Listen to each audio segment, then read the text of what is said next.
새 포도주는 새 부대에 이렇게 담아야 한답니다. 그래서 우리가 이제 좀 더 성숙한 크리스천이 되기 위하여서 원시의 그 신앙, 그걸 좀 벗어나서 발전된 신앙으로 좀 가면 어떨까, 그런 마음으로 다시 만나야 할 그 이름 예수, 이걸 주제로 하나님의 말씀을 한 달 동안의 시리즈로 나누고 있습니다. 이어령 교수, 우리나라의 최고의 지성인이라고 하면서 이제 노년에 그가 하나님 앞에 돌아온 예수를 믿은 그러한 사람입니다. 그래서 이어령 교수는 자신이 예수를 믿고 난 후에 많은 사람들이 자신을 예수쟁이다 이렇게 부르더라는 겁니다. 어떤 사람들은 조롱하는 거죠. 야, 뭐 느지막해, 뭐 그냥 믿던 거 믿고 안 믿었으면 안 믿고 그냥 살지. 뭘 또 예수를 믿겠다고, 무슨 호화를 또 누리겠다고, 부귀와 영화를 누리겠다고 예수를 믿느냐, 이런 사람들이 많이 있었다고 합니다. 또 어떤 사람들은 예수를 믿은 거에 대해서 너무 잘했다, 당신 지성으로 사는 것이 아니고 영성으로 살아야 되는데 당신 너무너무 잘했습니다, 이렇게 환대를 하는 사람도 있었다고 합니다.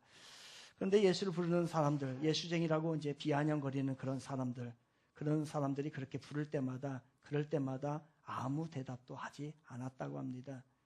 왜 아무 대답도 하지 않았을까? 그거에 대한 대답을 이어령 교수는 이렇게 이야기를 하고 있습니다.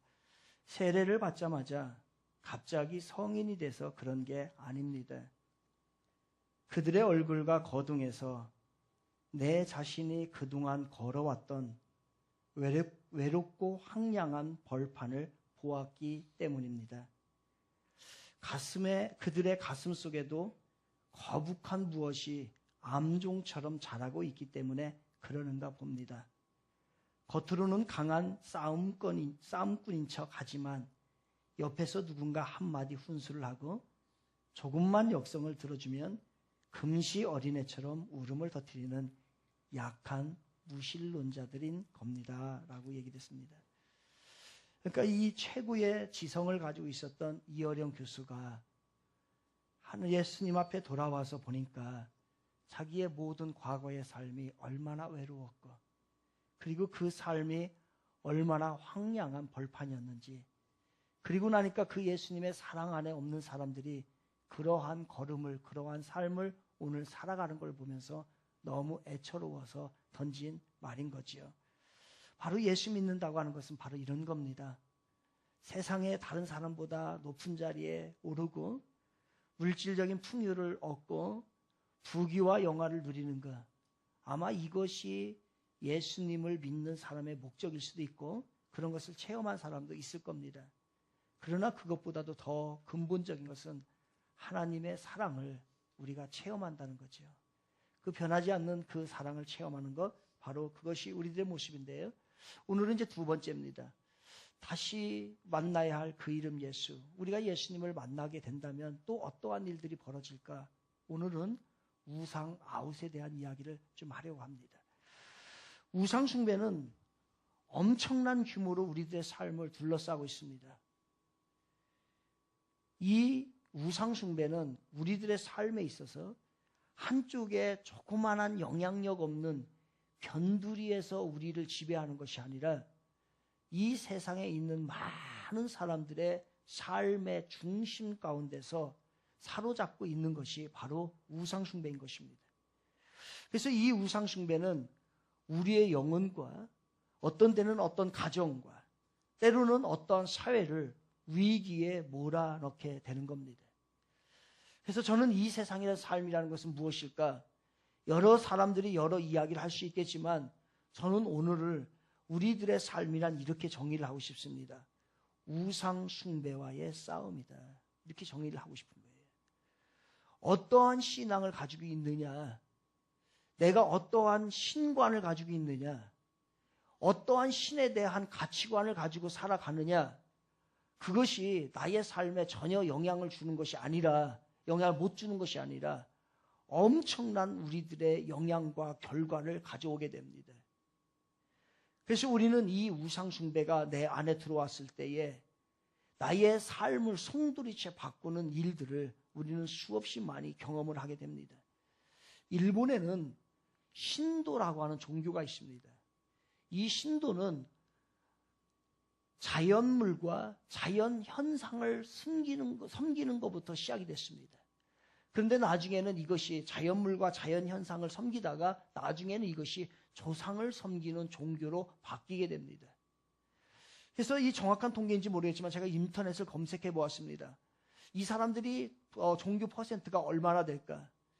2000년도 일본 문화청 종교연감 종교 통계 자료에 의하면은요, 바로 이 신교가 일본의 99%라고 합니다.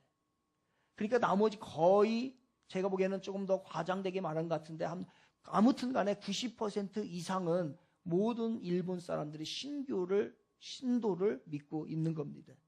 기독교 인구는 겨우 1%에 불과한 것이 일본 땅입니다.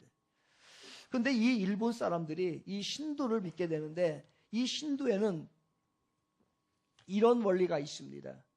바로 이 세상을 창조주가 이 세상을 창조했는데 제일 먼저 만든 나라는 자기네 나라 섬나라인 일본이다라고 주장을 하는 겁니다. 이 생각이 일본 사람들에게 들어간 거예요. 생각을 해봅시다. 일본 사람들이 이 세상에 있는 나라들, 그 모든 나라들 중에서 최초로 만든 나라가 섬나라인 자기네 일본 나라라고 생각을 하고 있는 거예요. 그리고서 계속해서 그러한 사상을 가지고 산다라고 하면은 일본 사람들은 어떠한 삶으로 살아가게 될까요?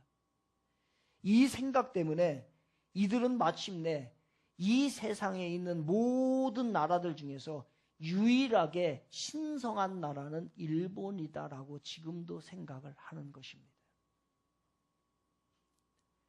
이 잘못된 우상이 한번 그 속에 들어가니까 지금은 이것이 엄청나게 변질이 되어서 이 세상의 일본 이외에는 신성한 나라가 없다라고 믿고 있는 겁니다.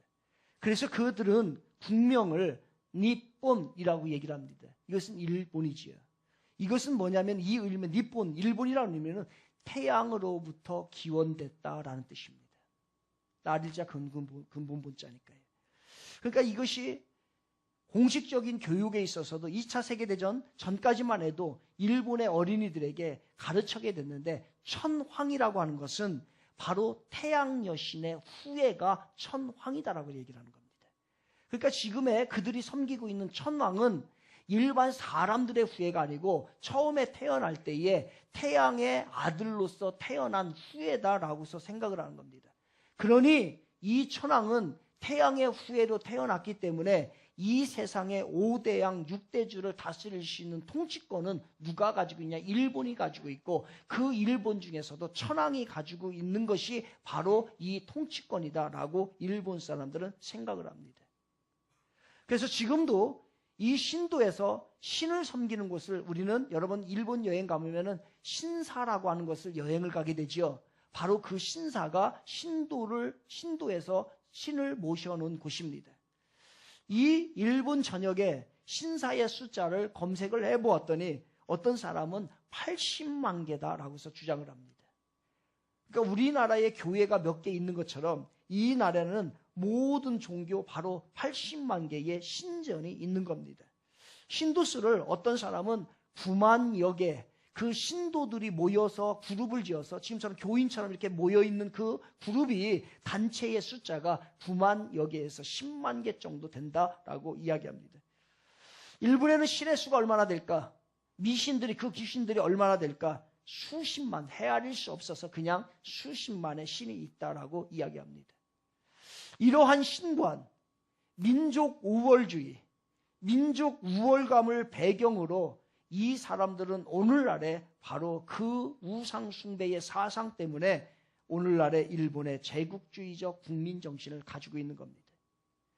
그러니까 다른 나라를 침범하고 다른 나라를 잔인하게 침범하는 것도 그들은 신의 이름으로 그리고 신성한 나라의 이름으로 그것이 정당화되고 타당하게 여기는 것이 오늘날의 일본 사람들의 생각인 것입니다.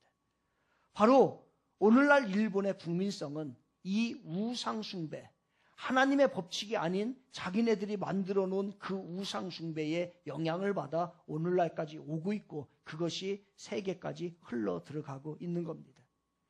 이만큼 잘못된 우상숭배의 이 사상, 그것은 엄청난 영향력을 주고 우리들의 삶의 변두리만을 좌우하는 것이 아니라 우리들의 삶의 중심에 놓여 있는 게 우상 숭배의 정신인 겁니다.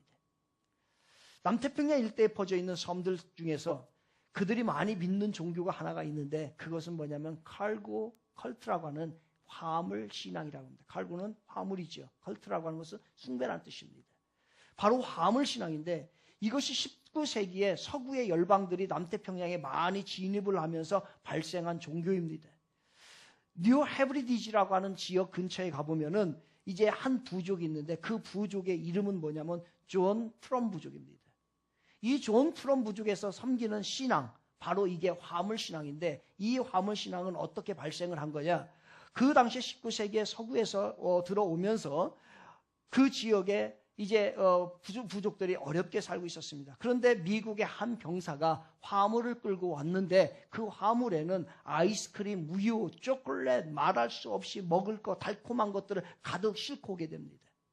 그것을 이 부족들에게 주었지요. 그랬더니 이 사람들은 생전 먹어보지도 못한 이 맛있는 우유를 먹게 되고 그리고 생전 보지도 못하고 이렇게 달콤한 초콜릿을 평생 처음으로 먹게 되는 겁니다. 여러분 원주민들이 그들이 왜 그 나무 껍데기를 먹고 생고기를 먹고 그들이 정말 우리가 생각하지 못하는 음식들을 먹고 살까요? 그들은 우리가 말한 문명화된 음식을 먹어보지 못했기 때문에 그거 먹는 거예요. 그 원주민들에게 초콜릿을 한번 갖다 줘보세요. 그러면 초콜릿 때문에 미칩니다. 그 초콜릿을 먹으려고. 라면 한번 갖다 줘보세요. 그 라면이 싫어하는 게 아니라 라면을 못 먹어봤기 때문에 라면이 생각이 안 나는 거예요. 설탕을 제대로 정제된 설탕을 제대로 못 먹어봤기 때문에 그들이 달콤한 걸 모르는 거예요. 그렇기 때문에 그들은 생고기를 먹는 것이 자연식품을 먹는 것이지 그들이 건강을 위해서 웰빙으로 먹는 게 전혀 아닌 것입니다. 그런 가운데서 이 원주민들이 그 달콤한 초콜릿, 우유와 아이스크림 이것을 그들이 대하게 됩니다. 그리고 나서 이 병사는 떠났지요. 그 다음부터 이 부족들은 그 다음부터 자기네 부족의 이름을 존 프롬이라고 집니다. 존 프롬이라고 짓고 그리고 이 존 프롬이라고 하는 사람이 다시 우리 부족에게 찾아와서 이렇게 맛있는 것을 또 트럭채 줄 것이다 라고 생각하며 기대하면서 오늘도 그 메시아를 기다리고 있는 거예요. 이게 바로 칼구 컬트, 바로 화물신앙입니다. 그들에게 있어서의 메시아는 그 화물 트럭이었던 거예요. 그리고 존 프롬이었던 겁니다. 사람들이 얼마나 우상의 영향을 받고 있는지 보여주고 있는 현실인 것입니다. 우리는 우상들로 인해서 정신이 파괴가 되어버립니다. 우상이 내 안에 들어오고 우상이 나의 삶을 지배하게 되면 그 다음부터는 삶의 방향은 우상의 방향으로 가게 되고 모든 것은 인생의 기준은 바로 이제 우상의 기준이 되게 됩니다. 태조 이성계가 정치적 입지를 강화하기 위해서 이용한 조상 제사, 그 이야기는 제가 수도 없이 많이 우리 교인들에게 설교를 했고 특별히 명절 때 되면 많은 이야기를 했습니다. 그것은 분명히 태조 이성계가 중국의 영향을 받아서 만든 것으로 오늘날 진정한 효를 뻗뜨리기 위함이 아니고 자기의 정치적인 입지를 강화하기 위하여서 만든 조상 제사라는 것을 우리는 알고 있습니다. 그런데 오늘날 우리의 살아가는 수많은 사람들은 바로 그것이 귀신에게 절하는 것인지도 모르면서 행하는 그러한 삶을, 그러한 사상의 지배를 받고 오늘 살아가는 사람들이 우리 대한민국의 반이 넘는다는 겁니다. 그래서 우리들의 삶의 패턴은, 명절의 문화의 패턴은 전부 다 우상의 문화로서 타락해버리는 그러한 결과를 오늘 가져오고 있는 겁니다. 천지를 창조하신 하나님께서 생사화복을 주관해 주신 것이 아니라 바로 우리들이 오늘 잘 먹고 잘 사는 것은 바로 조상을 잘 섬겼기 때문에 그의 은덕으로 우리가 잘 산다라고 생각하는 사람들이 우리나라의 사람들의 성인 중에서도 반 이상이 그 사상의 지배를 받고 있어요.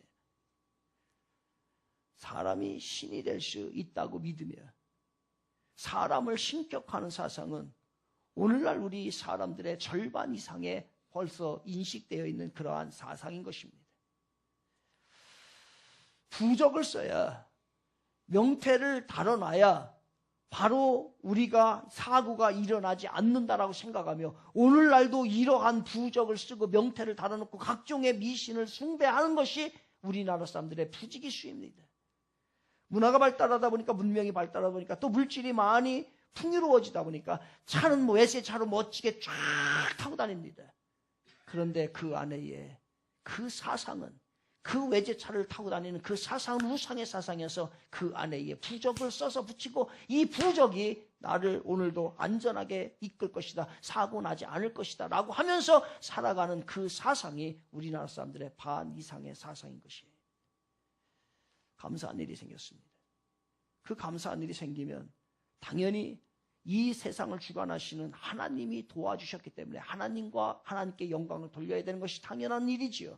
그러나 그것이 아니고 내가 잘했기 때문에, 조상이 나를 도와줬기 때문에 그렇게 된 거라고 생각을 하며 하나님 앞에 영광을 돌리지 못하는 것, 이 모든 것들은 우리가 우상 숭배인 것입니다. 그래서 고민이 되었습니다. 우상 숭배란 뭘까? 우상 숭배를 어떻게 좀 정의를 좀 한꺼번에 내릴 수 없을까? 그래서 우상 숭배에 대한 많은 정의들이 있는 걸 보았는데, 그 중에서 우상 숭배를 이렇게 정의하는 것이 제 마음에 와닿았습니다. 우상 숭배란, 어떤 사람이 이렇게 정의를 내렸습니다. 하나님께만 합당하고 그분께만 돌려야 할 영광을 하나님이 지으신 피조물이나 그 피조물이 만들어낸 것들에게 돌리는 것이다. 이게 우상 숭배라는 거예요. 다시 말씀을 드립니다.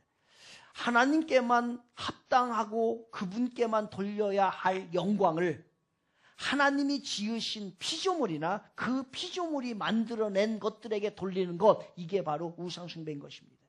간단하게 말씀드리겠습니다. 하나님께 돌아가야 될 영광을 하나님께 돌리지 못하는 것, 이게 우상 숭배입니다.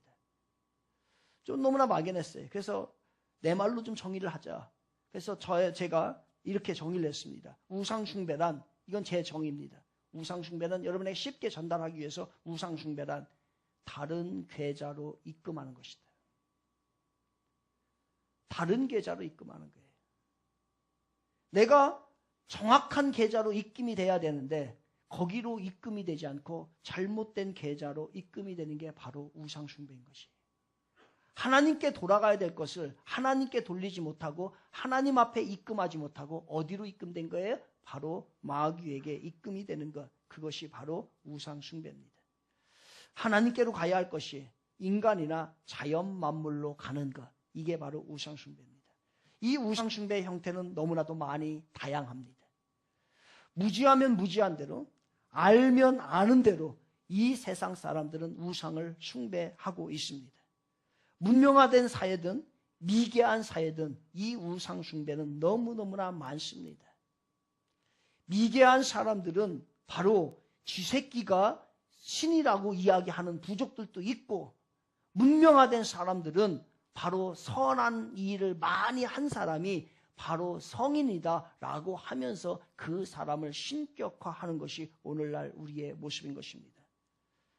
미개한 사회에서는 미개한 모습대로 우상을 숭배하고, 문명한 사회에서는 그럴듯한 모양을 가지고 포장을 해서 너무너무나 아름답게 포장을 해서 그것이 바로 신이라고 섬기는 것, 그것이 바로 우상 숭배입니다.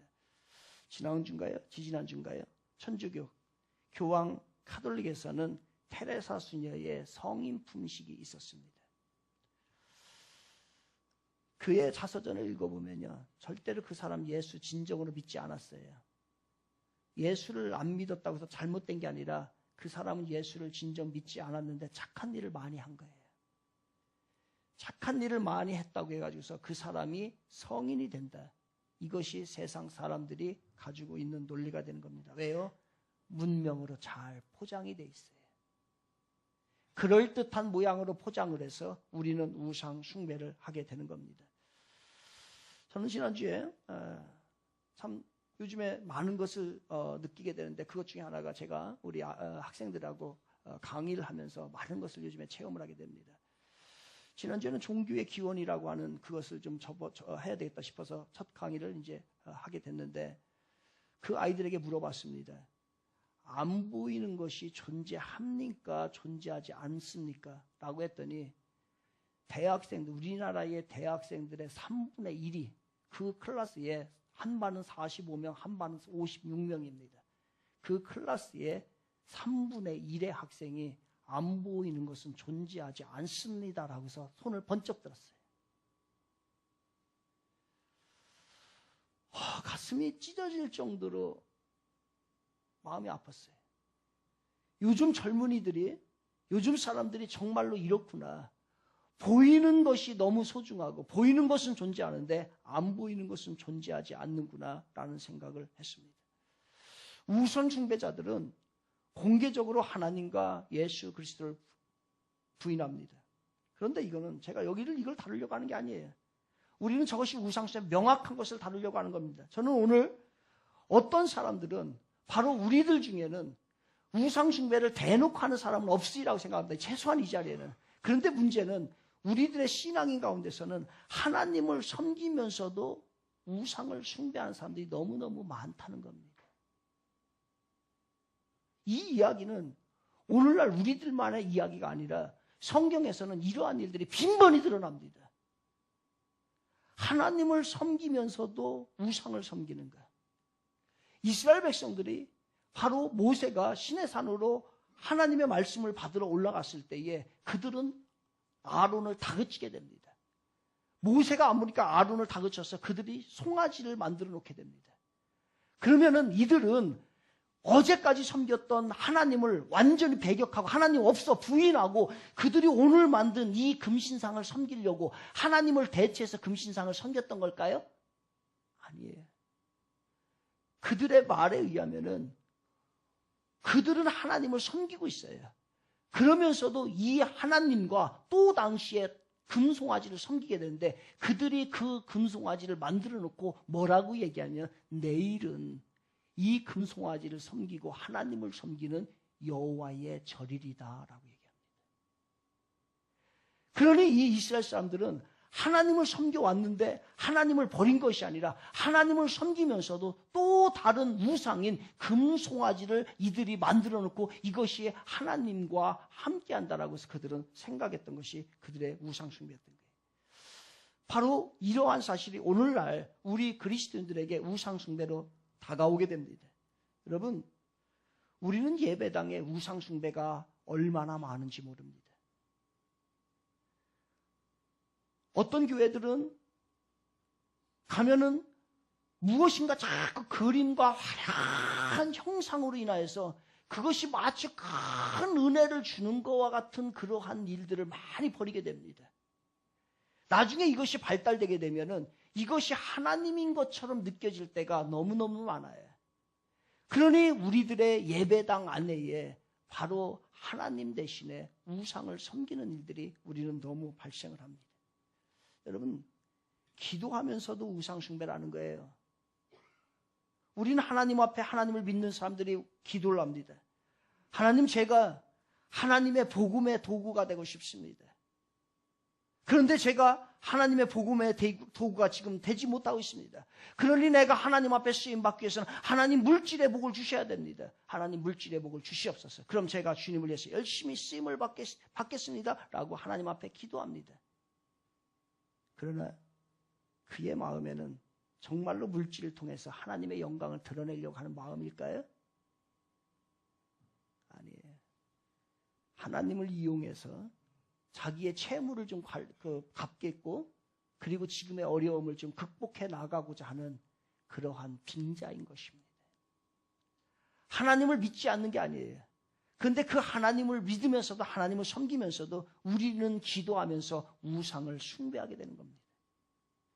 입시철이 되면 이런 기도를 많이 하죠. 하나님, 우리의 자녀들 어느 대학에 가게 해주세요. 그럼 제가 열심히 하겠고 이제 그 대학만 가면 제가 부모로서 이제 열심히 하고 그리고 내가 교회에다가 하나님을 위해서 무엇인가 뭐 이것 떼놓고 저것도 해놓겠습니다. 라고 하는 사람들이 많이 있어요. 저 이거 수없이 들었고 수없이 속았어요. 그리고 그 일이 이루어집니다. 그러면 언제 그랬냐는 식으로 결국 자기 욕심을 채우기 위해서 하나님의 영광을 들먹거렸던 겁니다. 우리는 예배드리면서 하나님을 진정으로 섬긴다고 하면서 얼마나 우상숭배를 하는지 모릅니다. 우리의 기도 가운데는 정말로 너무나 많은 것들이 우상숭배로 가득 차 있습니다. 예배당 안에 있으면서도 우리는 지금 이 순간에도 하나님을 진심으로 경배하는 것이 아니라, 하나님의 말씀을 진심으로 듣는 것이 아니라 인간적인 욕구를 충족시키기 위하여 주님 앞에 나온 모습들이 우리는 너무나 많다는 겁니다. 그래서 성경에서는 특별히 하나님이 가장 비난하는 죄가 있습니다. 가장 무겁게 취급하는 죄가 있습니다. 그것은 바로 우상 숭배인 것입니다.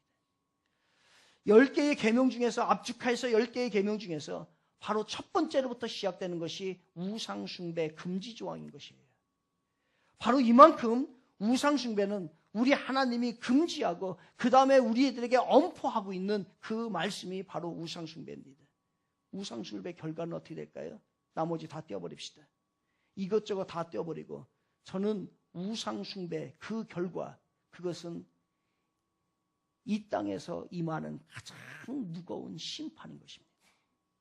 성경에서 가장 무겁게 취급하는 심판은 바로 우상 숭배입니다. 우상 숭배하면, 저는 이렇게 얘기하고 싶어요. 우상 숭배하면 끝이 좋을 수가 없습니다. 그래서 성경에서는 우상 숭배의 죄를 3대, 4대까지 묻겠다라고 얘기합니다. 우상 숭배를 하게 되면은 정말로 우리가 자녀를 키우는 사람으로서 하지 말아야 될 것은 바로 우상 숭배인데, 이것은 왜 그러냐면 그 영향이 어디까지 간다는 거예요? 자녀까지 간다는 거예요. 에이 목사님, 나 그냥 예수도 안 믿고 그냥 대충 살고 뭐 했는데도 우리 자식 잘 만들대요. 여러분, 격세유전이라는 거 아십니까? 제가 여러분들에게 협박을 하는 것이 아닙니다. 하나님은 그렇게 축복하시고 그렇게 재앙을 내리시는 일들이 성경에는 부지기수입니다. 우리는 자녀를 위해서라도 진심으로 우상을 버리고 하나님 앞에 진심으로 돌아가야 될 줄로 믿습니다. 바로 이게 우상 숭배의 결과인 것이에요. 궁금했습니다. 왜 사람들은 우상 숭배를 할까? 지금 이 얘기를, 지금까지 제가 드려진 얘기를 여기에 있는 우리 모두는 한 번도 안 들어본 적도 없고, 그리고 이 얘기가 새롭게 오는 것도 아니고, 이 사실을 모르는 사람은 저는 없으리라 생각을 하고, 저는 세상 사람들도 이 사실을 어느 정도 알 거라고 생각을 합니다. 왜? 그들은 우상 숭배를 하면서 결코 축복의 길을 갔던 것도 아니고, 우상 숭배를 해가지고서 엄청난 가침의 현상도 있었을 텐데 그들은 계속해서 우상 숭배를 하는 일들이 발생을 하기 때문에 궁금했어요. 사람들은 왜 우상 숭배를 하는 것일까? 그래서 여러 가지 자료들을 정리를 하면서 제가 이렇게 여러분과 함께 정리를 하고 싶습니다. 사람들은 왜 우상 숭배를 할까? 사람들은 자기를 너무 과대평가하기 때문입니다. 사람들은 자신의 지성을 너무 과대평가하기 때문에 나의 지성이 이 정도인데, 나는 이런 사람인데 내가 우상숭배를 한다고 절대로 자신은 우상숭배를 하지 않는다라고 생각을 합니다. 우상숭배는 그들은 이렇게 얘기합니다. 지적 수준이나 낮은 사람들이 하는 것이지, 나같이 배울 만큼 배운 사람이, 나같이 경험할 거 경험한 사람이, 나 같은 사람이 어떻게 그 미천한 우상숭배에 빠지게 되는 것일까라고 생각하는 것이 일반 사람들의 모습인 것입니다. 그러나 절대로 그렇지 않아요. 아무리 세상적으로 여러분 뛰어나도 영적 세계가 닫히게 되잖아요. 그러면 누구도 하나님을 만날 수 없고, 그리고 우상숭배를 할 수밖에 없는 겁니다. 우리는 지난주에 제주도라는 곳을 갔다 왔습니다. 그래서 제주도에 얼마나 많이 신이 있을까? 전에도 제주도엔 많은 신이 있다는 것을 알았지만은 그래도 조사를 해봐야 겠다. 인터넷 뒤져봤어요. 인터넷 뒤져봤더니 우리나라 제주도에는 18,000개의 신이 있답니다. 문명이 발달한 일본, 아까 얘기했습니다. 문명이 발달한 일본은 수십만 개의 신이 있다는 거예요. 우리나라 국회의원들이 선거철만 되면 무당을 찾아가는 것은 이미 잘 알려진 사실입니다. 이것은 여러분들이 이미 알고 있습니다. 심지어는 대통령 선거를 하게 되게 되면은 대통령 옆에는 바로 그 대통령 후보자 옆에는 무당을 끼고 사는다는 것이, 무당에게 일거수일투족을 다 지시를 받는다는 것이 우리는 공공연하게 알고 있는 사실입니다. 왜 그럴까요? 자신을 너무 과대평가하기 때문에 그렇습니다.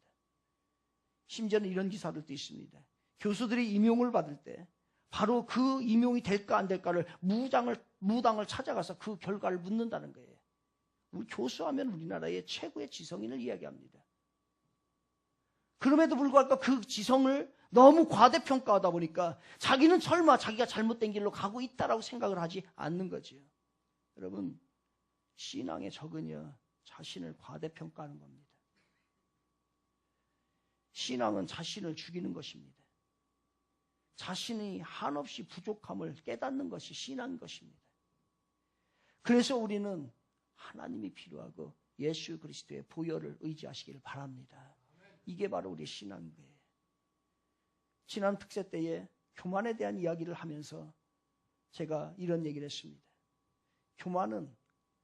교만한 사람은 하나님도 싫어하고 사람들도 싫어합니다.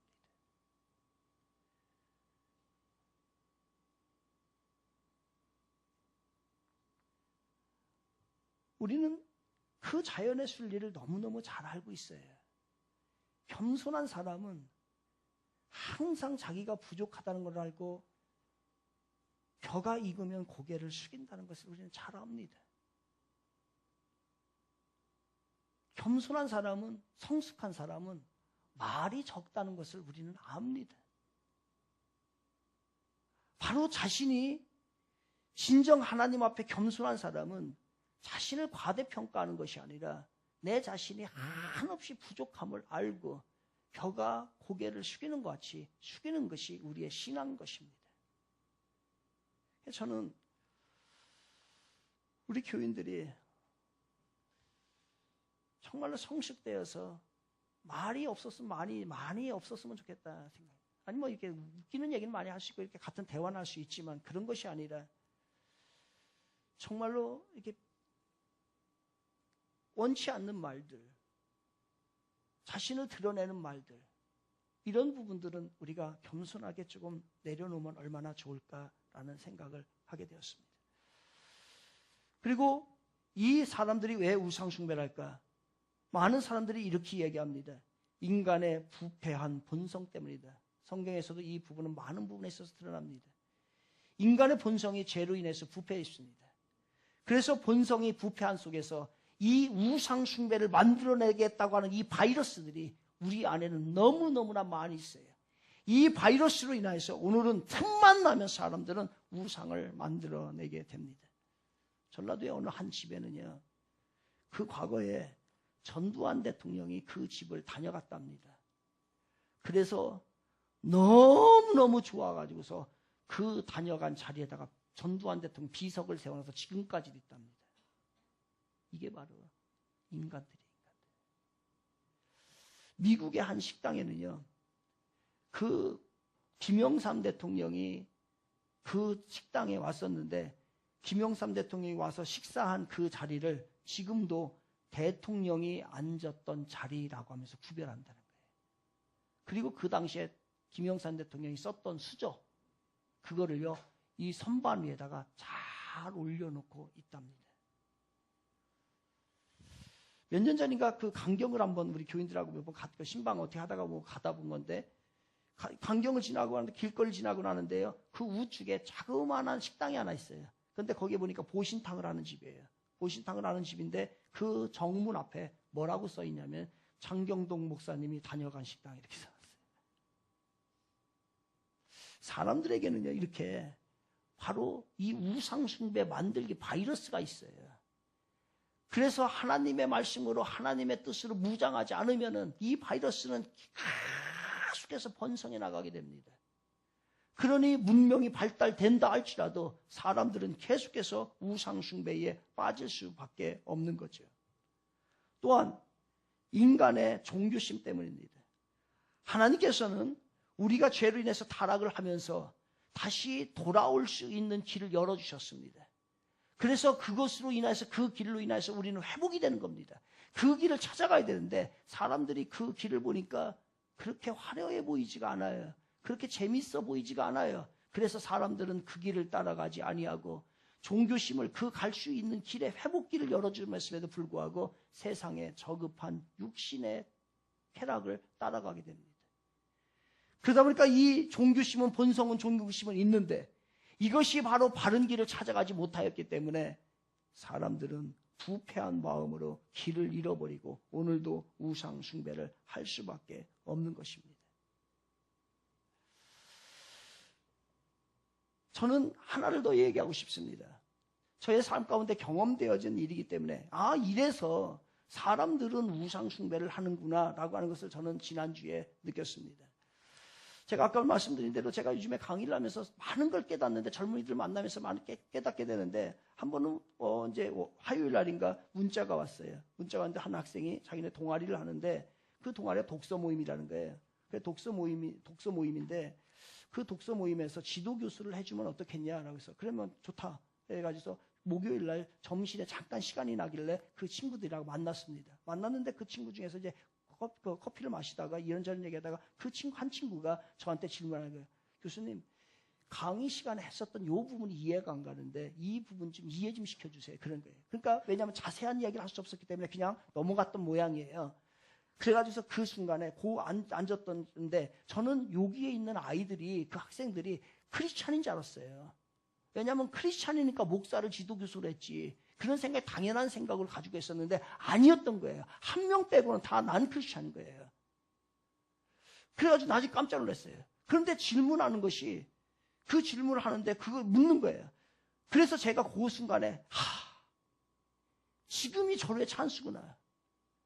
하나님 이 순간을 하나님 도와주셔서 얘들이 깨닫게 해주세요. 그래서 그 10분, 20분밖에 시간이 없잖아요. 그 10분, 20분 없는 그 티를 마시면서 4-5명의 아이들과 이야기를 나누는 거예요. 그러면서 그 질문이 나왔을 때에 얘기했어요. 하나님에 대해서. 왜 사람들은 하나님을 모르고 그리고 하나님은 어떤 분이신가? 10분과 그 20분 사이에서 그냥 아주 크게 이야기를 해줬습니다. 전심을 다했어요, 정말. 그랬더니 나중에 그 아이들이요. 그래서 하나님이군요. 그래서 하나님을 믿어야 되는군요. 그게 우상이었군요. 라고 그들이 스스로 결심을 하면서 새로운 마음을 갖는 걸 봤습니다. 이건 제가 경험한 겁니다. 그래서 우상숭배는 왜 사람들이 우상숭배를 할까? 바로 이런 것이에요. 우리가 먼저 믿은 사람들이 제대로 이러한 것에 대해서 알려주지 않았고 우리가 제대로 알지 못하기 때문에 그들은 그러한 우상 숭배를 할 수밖에 없는 조건이 형성되어 있는 거예요. 우리의 가정이 계속해서 지금 내가 신앙생활한 지 10년, 20년이 됐음에도 불구하고 여전히 우리 집에서는 이번 주에도 명절에 우상을 섬겨야 되고 이것으로 인해서 계속해서 고민하는 것은 어떻게 보면은 그들의 책임이 아니라 우리들의 책임인 거예요. 너를 먼저 믿게 하고 그 예수를 너희 가족을 구원할 수 있는 도구로 사용하고 그분이 길이요 진리요 생명이요 그분이 구원자인 것을 전해줘야 되는데 우리의 입이 닫혔었고 우리의 모습이 부실했었고 우리의 모습 가운데 예수의 향기가 없었고 그렇기 때문에 그들이 우리 앞에 돌아올 수 있는 예수 앞에 돌아올 수 있는 그러한 일들을 우리가 막고 있었을지 모르겠습니다. 물론 이럴 때가 되면 이런 설교를 하면 여러분 한편으로는 미안한 마음이 듭니다. 얼마나 고민하고 얼마나 힘들고 또 이 설교를 들으면서 여러분은 또 이번 주 명절에 분명히 목사님은 매 명절 때마다 우상 숭배에 관한 설교를 하시는데 그런데 이것이 여러분에게 부담이 되고 또한 때로 힘들다는 것을 압니다. 그러나 이것이 해결되지 않으면 하나님의 방법이 아닌 걸 어떡하겠어요. 때를 얻든지 못 얻든지 그래서 우리 주님은 전하랍니다. 전하다 보면 우리 하나님이 언젠간 역사하여 주실 줄로 믿습니다. 이번에도 모였을 때에 그냥 히히낙낙 세상 것 이야기하다가 절대로 돌아오지 마세요. 여러분의 부모님 다음 명절에 못 만날 수도 있습니다. 여러분의 형제들 다음 명절에 이 땅에서 못 만날 수도 있습니다. 그래서 더 안타까운 것은 그들을 천국에서 다시는 보지 못할 수도 있다는 거지요. 그래서 우리는 예수님을 전해야 합니다. 그들이 깨달으니까 그들 스스로 결심을 하더라는 거예요. 고민이 많이 됩니다. 어떻게 해야 될까? 어떻게 해야 될까? 내가 어떻게 무장을 해야 될까? 우리 성도님들이 어떻게 무장을 해야 될까? 어떻게 이것을 또 이겨나가야 될까?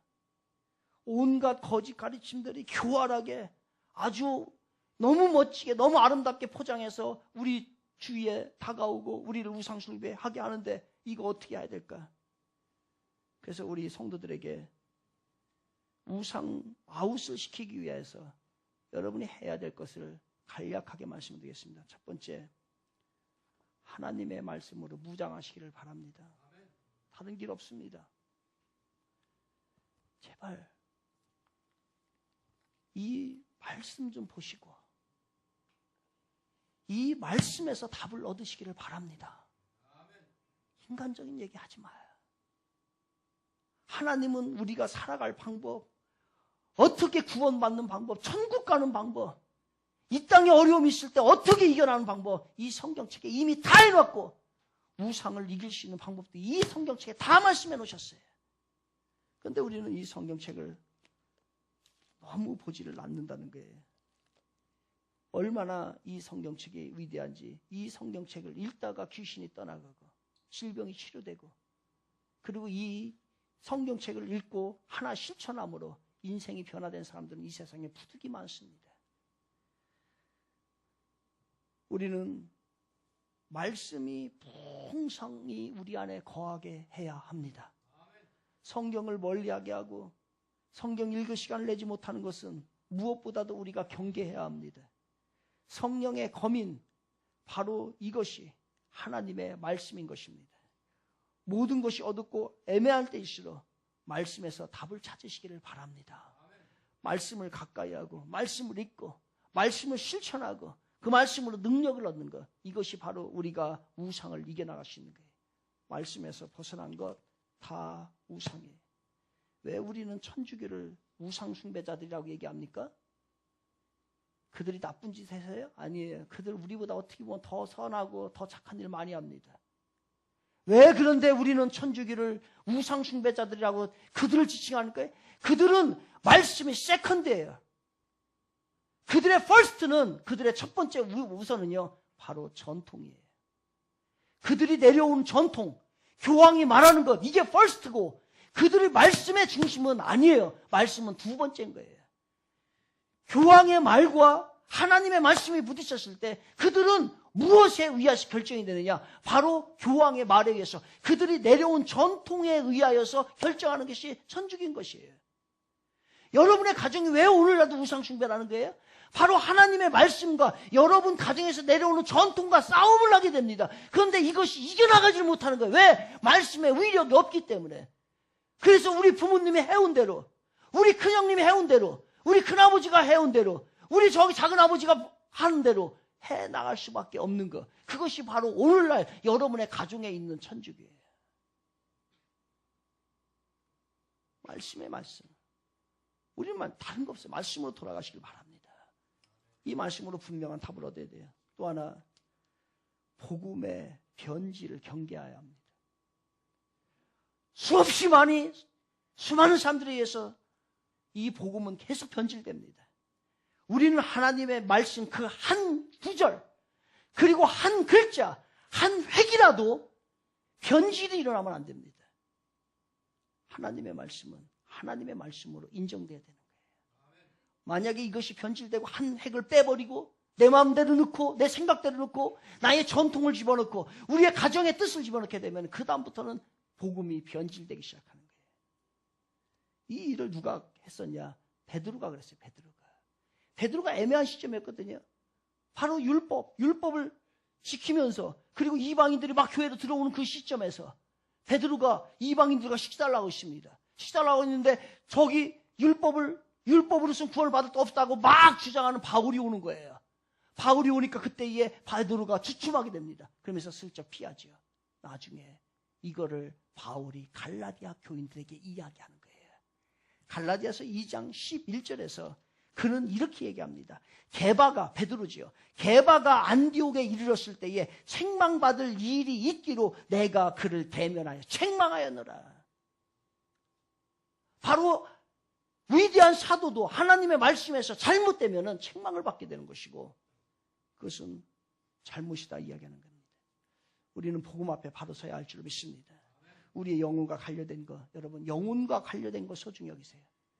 돈 관리는 어찌 그렇게 악착같이 잘하고 건강 관리는 그렇게 잘하고 인맥 관리는 그렇게 잘하는데 영적 관리는 왜 안 하는지. 사실 영적 관리가 더 중요합니다. 또 하나 마지막으로 결론이면서 여러분에게 부탁드리고 싶은 게 있습니다. 바로 예수 그리스도에 대한 분명한 답이 있어야 된다는 거예요. 예수님을 분명히 알으셔야 됩니다. 우리 주 예수 그리스도, 그분은 우리의 영혼의 구원자이십니다. 믿으면 아멘 합시다. 분명히 아셔야 돼요. 천하 인간의 구원을 받을 만한 다른 이름을 주신 일이 없어요. 오직 예수 그리스도만이 여러분을 천국으로 인도할 영원한 구원자이십니다. 그분과 함께 하시고 그분 알기를 간절히 사모하고 그분과 동행하시고 그분과 삶 가운데 함께 모든 일이 이루어질 때에 우상은 뜨거워 하면서 우리를 떠나가게 되는 겁니다. 예수님을 바로 만나지 못했기 때문에 우리들의 삶 가운데 우리들의 가정에서 이 우상 마귀 새끼들이 깐죽깐죽 그러는 거예요. 진짜 여러분 가정 안에 내 심령 안에 예수가 든든히 서 있다면 어디서 미개한 것이 어디서 것이 저급한 것이 그 안에 들어오겠어요. 이번에 여러분이 예수로 인하여서 반드시 세워져서 여러분의 가정이 복음화되어서 바로 우상 이 모든 것이 완전히 떠나가기를 주님의 이름으로 축원드리겠습니다. 우상 아웃입니다.